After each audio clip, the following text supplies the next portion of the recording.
बाप रे, air receiver टँकमध्ये इतकं पाणी. मित्रांनो, आज एका साईटवर व्हिजिट केली. या ठिकाणी एक लेझर कटिंग मशीनसाठी कॉम्प्रेसर माउंट केलेला आहे. पण त्या कॉम्प्रेसरची जी काही एअर रिसिवर टँक आहे त्यामध्ये खूप जास्त प्रमाणात पाणी साठलेलं होतं.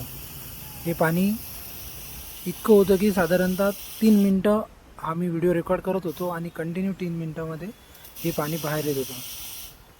हे पाणी जर आपण काढलं नाही तर त्याचे खूप दुष्परिणाम होऊ शकतात.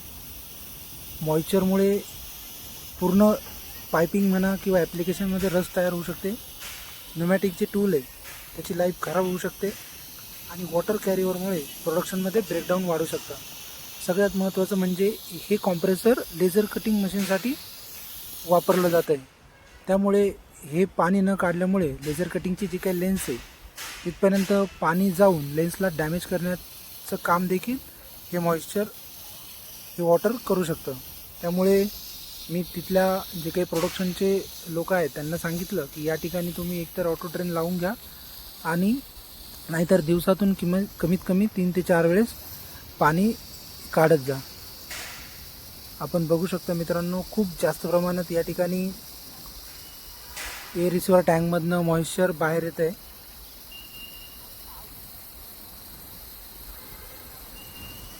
हा खूप मोठा ब्रेकडाऊन इन फ्युचर होऊ शकतो. याची जर व्यवस्थित त्यांनी काळजी नाही घेतली किंवा पाणी काढण्यासाठी त्यांनी जर टाईम टेबल सेट नाही केलं किंवा इलेक्ट्रिकल ऑटो ड्रेन जर बसवला नाही तर भविष्यामध्ये खूप साऱ्या अडचणींना या कस्टमरला सामोरं जायला लागू शकतं. आपण बघू शकता मित्रांनो, 2 मिनटं झाले मी कंटिन्युअसली व्हिडिओ रेकॉर्ड करतो आहे तरी देखील एअर रिसिवर टँकच्या ड्रेनमधनं कंटिन्युअसली पाण्याचा जो काही फ्लो आहे तो या ठिकाणी बाहेर येताना आपल्याला दिसतो आहे. म्हणजे जेव्हापासून हे कॉम्प्रेसर इन्स्टॉल केलं आहे तेव्हापासून कदाचित कोणीही पाणी बाहेर काढलं नाही असंच एकंदरीत या ठिकाणी बघायला मिळतं आहे.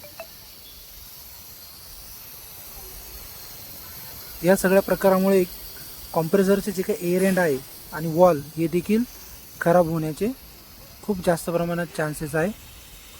कॉम्प्रेसरवर लोड वाढतो आणि त्यामुळे जी काही इलेक्ट्रिसिटी आहे तिचं कन्झप्शन देखील खूप जास्त प्रमाणात वाढतं.